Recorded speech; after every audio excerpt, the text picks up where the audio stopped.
नमस्कार दोस्तों लगता है ईरान के अंदर अमेरिका बड़े स्तर पर इंटरवीन करने वाला है, क्योंकि वैसे ही आप सब जानते हैं डोनाल्ड ट्रंप को कोई ना कोई छोटा बहाना चाहिए होता है। लेकिन ईरान के अंदर जो हो रहा है वो तो एक काफ़ी बड़ी चीज़ें आपको देखने को मिल रही हैं, और ट्रंप तो लगातार धमकी दे ही रहे हैं। और इसीलिए आप देख सकते हो यहाँ पर जो खबरें आ रही हैं, massive military buildup reported as protest intensify, US strikes imminent after Trump threat. आपको याद होगा ट्रंप ने साफ साफ कह दिया था कि आप प्रोटेस्टर्स के ऊपर गोली नहीं चलाओगे, और यहां पर अब जो खबरें आ रही हैं उसके हिसाब से 200 से ज्यादा लोग ऑलरेडी मारे जा चुके हैं।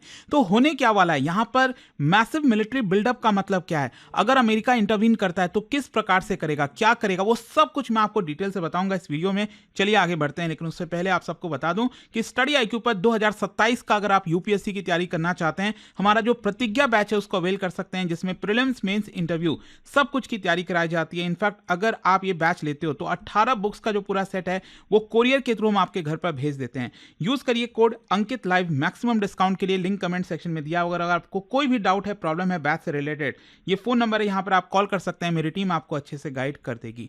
चलिए शुरुआत करते हैं। सबसे पहले देखिए, ईरान के अंदर आप सब जान रहे हैं, अभी तक आपने कई वीडियोस देखा होगा, पढ़ा होगा कि इंटरनल क्राइसिस चल रहा है ईरान के अंदर। क्या है, नेशन वाइड पूरे देश भर में अलग अलग जगहों पर प्रोटेस्ट आपको देखने को मिलेगा। वैसे तो काफी लंबे समय से लोग परेशान थे, लेकिन अभी जो इकोनॉमिक डिस्ट्रेस हुआ है, जिस प्रकार से करेंसी कोलैप्स हुई है, इन्फ्लेशन बढ़ रहा है, अनएम्प्लॉयमेंट देखने को मिल रहा है, लोगों का जो गुस्सा है वो एकदम चरम पर आपको देखने को मिलेगा। और इसकी वजह से क्या हुआ है, वहां की जो फोर्सेज हैं वो बड़े स्तर पर क्रैकडाउन कर रही हैं, लोगों को मारा जा रहा है। यहाँ पर इंटरनेट ब्लैकआउट हो गया, जिसकी वजह से चीजें पता नहीं चल पा रही हैं। हंड्रेड्स ऑफ लोगों को अरेस्ट किया गया है, और कई सारे हंड्रेड्स ऑफ लोग यहां पर मारे भी गए। इनफैक्ट मैं अगर आपको फिगर बताऊं, जो लेटेस्ट खबर आया है उसके हिसाब से जो वायलेंस चल रहा है, इसकी वजह से कम मिनिमम मैं बता रहा हूं 203 लोगों की जानें गई हैं।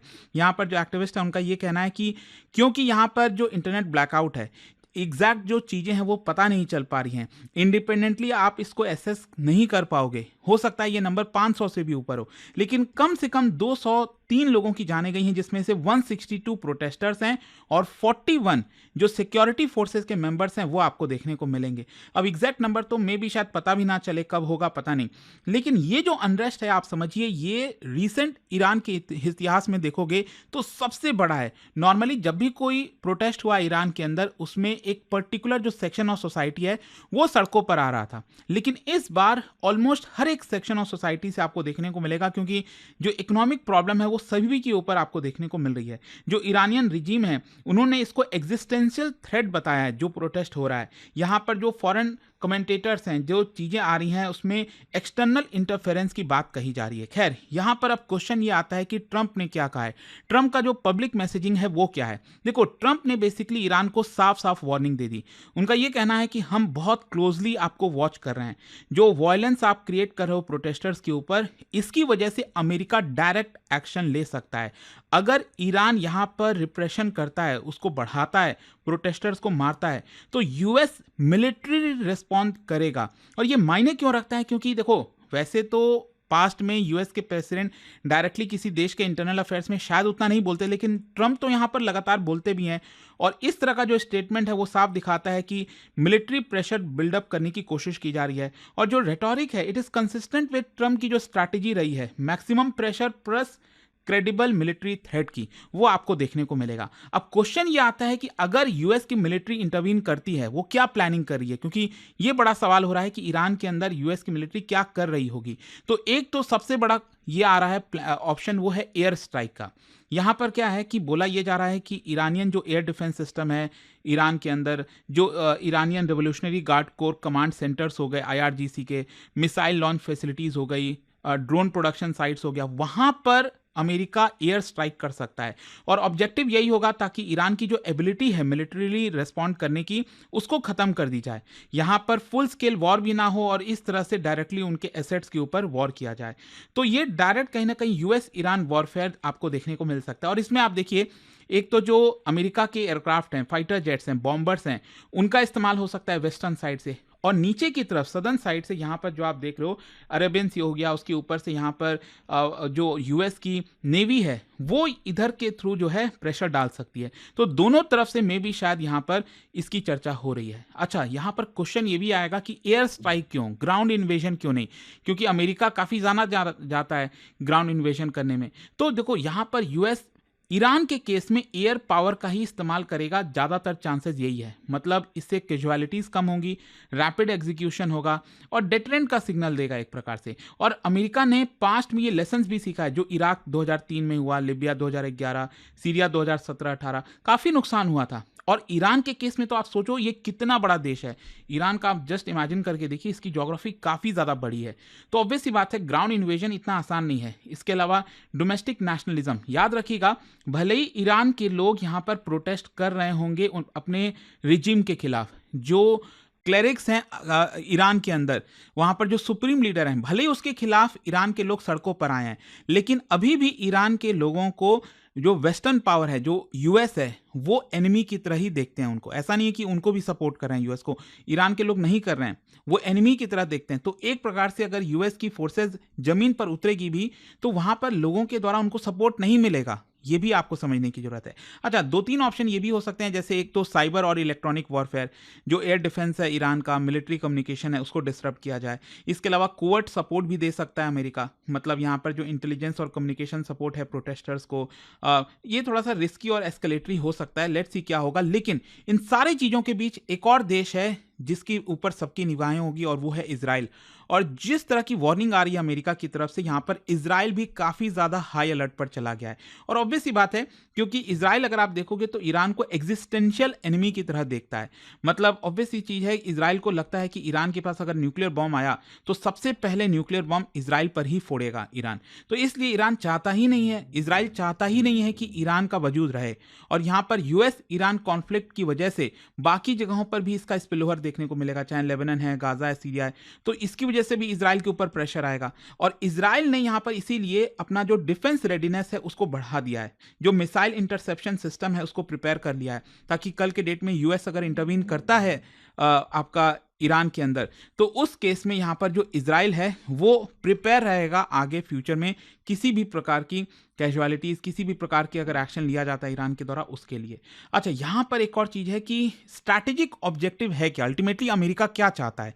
देखो, अमेरिका चाहता है, उसके 4 गोल हो सकते हैं। सबसे पहला है डेटरेंस का, वो बेसिकली ईरान को डराना चाहता है फ्रॉम मास किलिंग्स। इसके अलावा यहाँ पर सिग्नल देने की कोशिश कर रहा है, प्रोटेस्टर्स को ईरान के अंदर रीअश्योर कर रहा है, भरोसा दे रहा है कि देखो अमेरिका आपके साथ खड़ा है। भले ही आई डोंट नो प्रोटेस्टर्स कितना अमेरिका को मान रहे हैं, नहीं मान रहे हैं, जैसा मैंने आपको बताया कि प्रोटेस्टर्स अभी भी यूएस को एनिमी की तरह ही देखते हैं। फिर इसके अलावा कंटेनमेंट की भी पॉलिसी हो सकती है, मतलब ईरान जो है वो अनरेस्ट को एक्सप्लॉइट ना करे। फिर इसके अलावा रिजीम के ऊपर प्रेशर डालना। तो ये कुछ इंपॉर्टेंट गोल्स हो सकते हैं अमेरिका के। सबसे इंपॉर्टेंट बात यह है कि यूएस ने इन सारी चीज़ों को डिनाई किया है। यूएस ऑफिशियली कभी नहीं ये चीज़ कहेगा, और हमेशा से यही देखा गया है कि जब भी यूएस इस तरह की चीज़ों को कंप्लीटली डिनाई करता है, अचानक से किसी दिन आप सो के उठोगे, सुबह पता चलेगा कि यूएस ने हमला कर दिया, कुछ इस तरह की चीज़ें हो गई। अच्छा, यहाँ पर अब क्वेश्चन ये है कि ईरान किस तरह से रिएक्ट कर रहा है। ईरान मैसिव मिलिट्री बिल्डअप कर रहा है अपने ही देश के अंदर। बेसिकली इसके भी मेन पर्पस हैं, 3 मेन पर्पस हैं। सबसे पहला है इंटरनल कंट्रोल, मतलब ईरान ने क्या किया है, अपनी जो आईआरजीसी की यूनिट है, व्हीकल्स है, आर्मर्ड व्हीकल्स, उसको मेजर सिटीज में पोजीशन कर दिया है। कोशिश यही है कि जो प्रोटेस्टर्स हैं उनको प्रिवेंट किया जाए ताकि ऑर्गेनाइज्ड रिवॉल्ट ना हो सके। फिर इसके अलावा यहाँ पर डिटरेंस का भी सिग्नल देने की कोशिश कर रहा है ईरान। उनके जो मिसाइल फोर्सेज हैं उसको हाई अलर्ट पर रखा गया है, एयर डिफेंस एक्टिवेट कर दिया गया है around Tehran, nuclear facilities, IRGC के बेसिस। बेसिकली साइकोलॉजिकल सिग्नल दे रहा है ईरान कि यहाँ पर जो रिजीम है ईरान के अंदर, वो अपने आप को स्ट्रेंथ की तरह, मजबूती की तरह दिखाना चाहता है। वो कह रहा है दुनिया को कि हम रेडी हैं किसी भी सिचुएशन के लिए, और यहाँ पर हम बैक डाउन नहीं करेंगे। ऐसा ईरान दिखाना चाह रहा है इस मैसिव मिलिट्री बिल्डअप के थ्रू। मतलब पूरे ईरान के अंदर उनकी जितनी भी स्ट्रेंथ है आर्मी की, वो ईरान ने इस समय झोंक दी है। अच्छा, तेहरान की वार्निंग क्या है? देखो, ईरान ये कह रहा है कि अगर यूएस किसी भी प्रकार का इंटरवेंशन करता है उनके इंटरनल अफेयर में, तो याद रखिएगा, देखो ईरान के पास वो शक्ति नहीं है, मिसाइल नहीं है कि वो अमेरिका की धरती पर डायरेक्टली अटैक कर सके। लेकिन हाँ, यहाँ पर मिडिल ईस्ट में अगर आप देखोगे यूएस के कई सारे बेसेस हैं, तो हो सकता है कि ईरान उन बेसेस के ऊपर डायरेक्ट अटैक कर सकता है और यहाँ पर इजराइल को भी इसके लिए रिस्पॉन्सिबल ठहरा सकता है, जिसमें मिसाइल स्ट्राइक, प्रॉक्सी अटैक जैसे हिजबुल्ला के थ्रू, इराक सीरिया के थ्रू ईरान ये सारी चीज़ें करा सकता है अमेरिका के खिलाफ। ऑल्दो आप देखोगे तो कल खबर भी आई थी कि अमेरिका ने सीरिया के अंदर आईसिस के ऊपर बड़ा हमला किया है उनको ख़त्म करने के लिए। फिर इसके अलावा ईरान डेंजरस है क्यों? क्योंकि देखो क्या होता है ना कि अगर ईरान कमज़ोर भी है फिर भी वो खतरनाक हो जाता है, बिकॉज वो एसिमेट्रिक वॉरफेयर के लिए स्पेशलाइज्ड है। मतलब जरूरी नहीं है कि वॉर में ईरान जीतेगा, लेकिन ईरान जो भी नुकसान पहुंचाएगा उसकी वजह से अमेरिका को, इजराइल को बड़ा धक्का लगेगा। लेकिन ओवरऑल जाने से पहले मैं आपको एक और चीज बता दूं, हिस्टोरिकली अगर आप देखोगे तो जब भी ईरान के अंदर इंटरनल कॉन्फ्लिक्ट हुआ है, जब भी कोई चीजें हुई हैं, ईरान ने बार बार इसकी जिम्मेदारी यूएस और इजराइल दोनों को ठहराई है। ऐसा क्यों है? देखो, सबसे पहला है हिस्टोरिकल हॉस्टिलिटी। यूएस और ईरान वो हमेशा से एडवर्सरीज रहे हैं। हमेशा से कहने का मतलब जब से ये इस्लामिक रिपब्लिक ऑफ ईरान बना है ना, 1979 में जो रेवोल्यूशन आया था उसके बाद से बार बार यूएस और ईरान के बीच में काफ़ी प्रॉब्लम हो गई। इसके पहले जो पहलवी डायनेस्टी थी उनका रिलेशन अच्छा था अमेरिका के साथ, लेकिन 1979 से चीज़ें बिगड़ गई। और इजराइल तो जैसा मैंने आपको बताया उसको ईरान को जो है एग्जिस्टेंशियल एनिमी की तरह देखता है। फिर दूसरा क्या है? National security. यहाँ पर जो प्रोटेस्टर्स हैं उनको ये दिखाया जा रहा है कि देखो ये ईरान और एनिमीज़ के बीच में है। बेसिकली जो प्रोटेस्ट हो रहा है ईरान के अंदर वो पीपल और गवर्नमेंट के बीच में है, ईरान की सरकार और जो वहाँ के लोग हैं। लेकिन ईरान इसको जानबूझकर टर्न करना चाहता है, कहना चाहता है कि ये ईरान और एनिमीज़ के बीच में है, ताकि प्रोटेस्टर्स को दिखाए कि देखो हमारा सबसे बड़ा दुश्मन यूएस है, इजराइल है, हमें उसके खिलाफ लड़ना है। फिर यहाँ पर जो क्रैकडाउन कर रहा है, जिस तरह से प्रोटेस्टर्स को मार रहा है ईरान, उनको भी जस्टिफाई करने का मौका मिल जाएगा। इंटरनल जो यूनिटी की स्ट्रैटेजी है, नेशनलिज्म, सॉवरेनिटी, वो ईरान बेसिकली दिखा रहा है यहाँ पर। तो बेसिकली तेहरान का अगर आप पर्सपेक्टिव देखोगे ना ईरान का, तो उनका यही है कि देखो इकोनॉमिक पेन हो सकता है, लेकिन यहाँ पर जो फॉरेन जो एक्टर्स हैं, चाहे वो इजराइल है, यूएस है, वो बेसिकली इन सारे चीज़ों के पीछे है। यहाँ पर इनफैक्ट आप देख सकते हो कि जो पहलवी डायनेस्टी के लास्ट रूलर थे, उनके जो सबसे बड़े बेटे हैं रेजा पहलवी, तो उनका भी कहना है I am preparing to return. वो इस समय यूएस में रहते हैं, तो पहलवी डायनेस्टी का रूल था वहाँ पर ईरान के अंदर, तो वो भी पूरी तरह से एकदम उफान पर हैं। वो भी कह रहे हैं कि हाँ, ईरान के अंदर रेवोल्यूशन हो, जो क्लेरिकल रिजीम है उसको हटाया जाए और वापस से डेमोक्रेसी और इस तरह की चीज़ें लाई जाएं। इनफैक्ट यहाँ पर मैं आपको बता दूं, ईरान के जो प्रेसिडेंट हैं मसूद पेजेस्कियन, वो दो तरह के मैसेज दे रहे हैं वहाँ के लोगों को। एक तो क्या है, डायरेक्टली प्रोटेस्टर्स को कह रहे हैं कि हम आपकी बातें सुनने के लिए रेडी हैं। वो एक्नॉलेज कर रहे हैं कि हाँ, बहुत सारी प्रॉब्लम्स हैं, इकोनॉमिक इशूज़ हैं, लेकिन जो भी आप कहोगे हम उसको सुनने की कोशिश करेंगे। फिर दूसरा उनका मैसेज फॉरेन प्लेयर्स के ऊपर है। उनका कहना है कि यूएस और इजराइल वो ये सारी चीज़ों को एक्सप्लॉइट करने की कोशिश कर रहे हैं, हमें इसको रोकने की जरूरत है। तो आई होप आपको समझ में आ गया होगा। देखो क्या है ना, ईरान में ये जो प्रोटेस्ट हो रहा है ये कोई नॉर्मल वाला नहीं है, ये हमेशा जैसा होता है वैसा नहीं है। इस बार कुछ बहुत बड़ा होने वाला है। इनफैक्ट सोशल मीडिया पर आप देखोगे इस तरह के पिक्चर्स काफ़ी वायरल हो रहे हैं। मतलब शायद ही कभी होता था कि जो सुप्रीम लीडर हैं उसके खिलाफ प्रदर्शन किया जाए, कभी ऐसा देखने को नहीं मिला।